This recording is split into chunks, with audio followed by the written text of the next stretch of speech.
आज जब लोगों के ऊपर मुसीबत आती है, क्या रिकॉर्ड बताएंगे कि चर्च में से चोरियां की हैं, व्यभिचार किया है, कितनी सिगरेट पी है, कितनी ब्लू मूवीज देखी हैं। आप जैसा बीज आज बो रहे हो सकता है आपको फील ना हो रहा हो, लेकिन आप काटने के लिए भी तैयार रहें जो आप बो रहे हैं। स्वागत है खुदावंद की प्रेजेंस में, और मेरा आज बिलीव है आप जब परमेश्वर के वचन को सुन रहे होंगे, वो ताज़ा भेद, ताज़ा कलाम, इसलिए वचन कहता है कि मेरी रोज़ की रोटी मुझे रोज देना। क्योंकि जब आप खाना खाते हैं तो आप रोज फ्रेश बनाते हैं। अगर आप नहीं बनाते हैं, कैन वाला खाते हैं, तो बीमार हो जाते हैं, लंबा समय नहीं खा सकते। और परमेश्वर ने कहा जो हमें फ्रेश परमेश्वर देता है, और जब वो ताज़ा वचन आता है वो आपकी सोल्स को, आपकी आत्माओं को, आपकी आत्मिक जिंदगी को नरिश करता है, उन्हें ब्लेस करता है। उन शैतानी अटैक्स को, उन जख्मों को, शैतान की डाली हुई गंदगी को, कंफ्यूजन्स को, फियर को, डर को वो ख़त्म करता है जब आप आज ये परमेश्वर के ताज़े वचन को सुन रहे हैं। मैं आपको इनकरेज करना चाहता हूँ कि परमेश्वर की आशीष लेना आसान है, लेकिन हो सकता है कि सालों साल लोग इस आसान ट्रुथ से, आसान सच्चाई से दूर रहें। आज हमें ऐसे क्रिश्चियन नहीं बनना है जो वचनों को अपने बेनिफिट के लिए एक टोटके की तरह इस्तेमाल करता है, लेकिन वो कहीं पहुंच नहीं पाता, क्योंकि वो आधी सच्चाई तक ही पहुंचता है। जब आप बाइबल पढ़ते हैं, एक वचन में लिखा है, परमेश्वर कहता है कि मैं तेरी हर घटी को महिमा सहित मसीह यीशु में पूरा करूंगा। लेकिन एक आदमी जब इसे पढ़ता है और क्लेम करने लगता है कि प्रभु तूने लिखा है, लेकिन वो ये नहीं देखता कि क्यों लिखा है, पौलुस ने ये किसको लिखा है। और उसके आगे पीछे जब वो पढ़ता है तो उसे मालूम होता है कि पौलुस ने ये उन लोगों के लिए लिखा था जिन लोगों ने पौलुस के मिशनरी कामों के लिए उसकी फाइनेंशियली सहायता की थी। अगर आप बाइबल में पौलुस की जीवनी को पढ़ेंगे तो सबसे अधिक नए नियम की पत्रियां पौलुस ने लिखी हैं। आज अगर आप यूरोप साइड चले जाएंगे, जो दुनिया की बेस्ट साइड्स हैं, आप वेनिस चले जाएं, जो हर जगह, हर मूवी में जिसको दिखाया जाता है, पानी पे बसा हुआ जो शहर है, पानी के ऊपर शहर बसा है, और उसकी गलियों में अगर आप घूमेंगे, हर गली में आपको एक ब्यूटीफुल चर्च मिलेगा। और वचन क्या कहता है कि पौलुस कहता मैं इतना प्रचार कर चुका हूं इस एरिया में कि मेरी प्रचार करने की अभी जगह नहीं बची, मैं सबको प्रचार कर चुका हूं। वो बेदारी पौलुस की वजह से शुरू हुई। और आप यूरोप में चले जाएं, आपको कितनी चर्चिस मिलेंगी। इंग्लैंड में अगर आप चले जाएं तो आपको हर गली में चर्च मिलता था, संडे हर व्यक्ति चर्च अटेंड करता था। लेकिन धीरे धीरे जब वो शारीरिक हुए, वचन को तोड़ना शुरू किया, देशों के ऊपर कब्जा करना शुरू किया, तो परमेश्वर ने, और शारीरिक रूप से सोचना, ह्यूमैनिटी आगे आ गई और स्पिरिचुअलिटी पीछे रह गई। तो क्या हुआ, आज वहां की टॉप की पोजीशंस अन्य जातियों के पास है, क्रिश्चियंस के पास नहीं। लेकिन ऐसे देश है जहां पर चाइना के जैसे, जहां पर इतनी क्रिश्चियन पॉपुलेशन है कि चाइना में अमेरिका से भी ज्यादा क्रिश्चियंस होंगे 2030 के करीब। अंडरग्राउंड चर्चेस लगती हैं, सुबह 4 बजे चर्च लगती है। क्रिटिसिज्म होने के बावजूद भी, विरोध होने के बावजूद भी, गवर्नमेंट सपोर्ट ना होने के बावजूद भी वहां पर परमेश्वर का आत्मा काम कर रहा है। आज दुनिया में सबसे बड़ा क्रिश्चियन नेशन अमेरिका है, लेकिन अमेरिका से भी बड़ी क्रिश्चियनिटी आज चाइना में होगी। हर जगह परमेश्वर का आत्मा काम कर रहा है। आज अगर परमेश्वर आ जाए तो ऊपर सब उठाए जाएं, या न्याय का दिन आ जाए, तो भाई साहब कोई पूछने वाला नहीं है आपको कि तुम धरती पर कौन सा बिजनेस करते थे। ऊपर एक ही चीज होगी कि वो कार्य जो पिता ने किया था, कि अपने एक लौते बेटे यीशु मसीह नासरी को धरती के ऊपर भेजा था, और वो तुम्हारे लिए मारा गया और गाड़ा गया और तीसरे दिन मुर्दों में से जी उठा। बता तुमने कितनों को सुसमाचार दिया।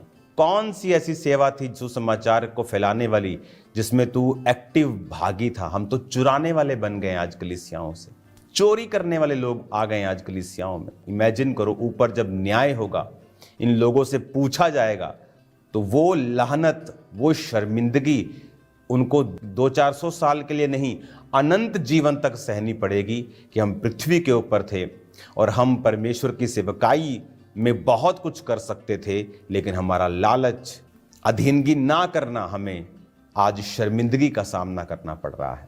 परमेश्वर वहां पे स्पिरिचुअल चीजों का हिसाब लेगा। कितनी रूहों को तुमने बचाया, कितने भूखों को तुमने खाना खिलाया। पौलुस कहता है बाइबल में बहुत से लोगों का नाम ले गए कि इन लोगों ने मुझे धोखा दिया, और बहुत से लोगों को बोलता है कि ये लोग मेरे संग रहें और प्रभु सब चीज़ों का न्याय करेगा। वो तो कहता है बाइबल में। अब आप कहेंगे कि पौलुस तो बहुत बड़ा दास है, उसको कोई भी धोखा दे सकता है। बाइबल कहती बहुत से लोगों ने उसे चीट करने की कोशिश की, लेकिन सुसमाचार को उसने आगे रखा और उसने सुसमाचार को फैलाया और परमेश्वर ने सब चीज़ों का न्याय किया। आज धरती के ऊपर जब मुसीबतें आती हैं तो बाइबल कहती है हिजकिय्याह के ऊपर जब मुसीबत आई और प्रभु के सामने वो मुंह करके जब रोने लगा, जब उसको मालूम हुआ कि उसकी उम्र खत्म हो गई है, कि अपनी वो विल लिख ले क्योंकि वो मरने वाला है, तो वचन कहता है कि वो मुंह फेर के परमेश्वर की ओर, दीवार की ओर फिर के बोलता है प्रभु मैंने ये किया है, अपना रिकॉर्ड बताता है। आज जब लोगों के ऊपर मुसीबत आती है, क्या रिकॉर्ड बताएंगे कि चर्च में से चोरियां की हैं, व्यभिचार किया है, कितनी सिगरेट पी है, कितनी ब्लू मूवीज देखी हैं, कितने लोगों का पैसा हजम किया है, मारा है, कितने लोगों की प्रॉपर्टी पे कब्जा किया है, कितने लोगों से नफरत की है। अगर हमारे पास अच्छा रिकॉर्ड नहीं होगा, परमेश्वर ने अपने दासों को अधिकार दिया। परमेश्वर ने कहा जिनके पाप तुम रखो वो रखे गए हैं। तो बाइबल कहती है कि परमेश्वर ने उसकी प्रार्थना को सुना। आपको क्या लगता है उसके आंसू देखे? आंसू कोई भी बहा सकता है, एक्टर्स भी आंसू बहा लेते हैं बिना ग्लिसरीन के, लेकिन परमेश्वर ने उसकी शब्दों को सुना और उसके पास रिकॉर्ड को देखा और उसकी उम्र को 15 साल और बढ़ाया। आज जब हम वचन पढ़ते हैं, हम देखें कि ये वचन किनको बोले गए हैं। पूरा वचन पढ़ें, आगे से लेके पीछे किसको बोला, क्यों बोला, कौन सी कलीसिया को बोला। पौलुस ने वचन किस कलीसिया को लिखा? उसने कुरिन्थिया की कलीसिया को अलग वचन लिखा, सख्त वचन लिखा, उनके पाप के ऊपर उल्हाना देते हुए लिखा। तीमुथियुस को उसने अलग तरह से लिखा, कुलस्सियों को उसने अलग तरह से लिखा, थिस्सलुनीकियों को अलग तरह से लिखा। हमें पढ़ना होगा किसको लिखा, क्यों लिखा। किसी कलीसिया में लोग गलत शिक्षा दे रहे थे इसलिए लिखा, किसी कलीसिया में लोग व्यभिचार को मान्यता दे रहे थे और उस पर घमंड कर रहे थे, उसने इसलिए लिखा। कुछ कलीसियां सताव में थीं, उसने उनकी सहायता की थी, कोइयों को उसने इसलिए लिखा। और बाइबल कहती है ये गोल्डन टाइम है, क्योंकि आप डायरेक्ट क्या परमेश्वर को दे सकते हो। मैं आपको बता सकता हूं, क्रिश्चियंस के लिए पहली सेवकाई सुसमाचार है। भूखों को खाना खिलाना परमेश्वर के वचन में लिखा है, लेकिन ये सुसमाचार के नीचे आती है। फर्स्ट प्रायोरिटी सुसमाचार, या वो व्यक्ति जो सुसमाचार सुना रहे हैं उनको किस तरह से हमें प्रोटेक्ट करना है, किस तरह से उनके लिए प्रार्थना करनी है, किस तरह से उनको आगे लेके जाना है, हेल्प करनी है। लेकिन आज ये सैड थिंग है कि लोग अपने पेट के सगे हैं, परमेश्वर के नहीं। आज अगर हमने ब्लेसिंग को लेना है, आशीष को लेना है, और एक बार और हमें याद रखनी है कि ये धरती मिट्टी से बनी है और आपका शरीर मिट्टी से बना है। आप जैसा बीज आज बो रहे हो सकता आपको फील ना हो रहा हो, लेकिन आप काटने के लिए भी तैयार रहें जो आप बो रहे हैं, क्योंकि आज जो पवित्र आत्मा आपको कह रहा है ये बड़ी सीरियस बात है कि हमारा हिस्सा सुसमाचार में क्या है। क्या हम आशीष के हकदार हैं या श्रापित होने को हैं? आज हम इस बात को समझें, अपनी जिंदगियों को गैदर करें, फिर से इनको इकट्ठा करें, अपनी फैमिली को बिठाएं और बात करें कि हमारी पूरी फैमिली, हमारा टारगेट, हमारी लाइफ सुसमाचार के आसपास होनी चाहिए, सेवकाई के आसपास हमारी जिंदगी होनी चाहिए।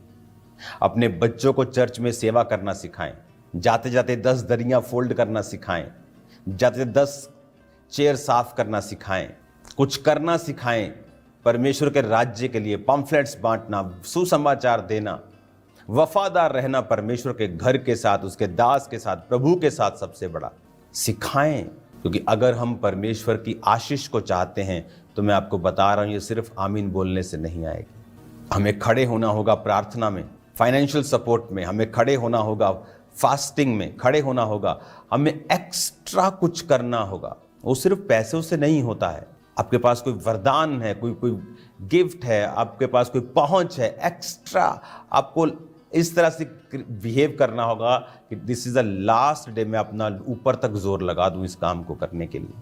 क्योंकि परमेश्वर का राज्य जितनी तेजी से फैल रहा है, क्योंकि ये संसार का राज्य नहीं है।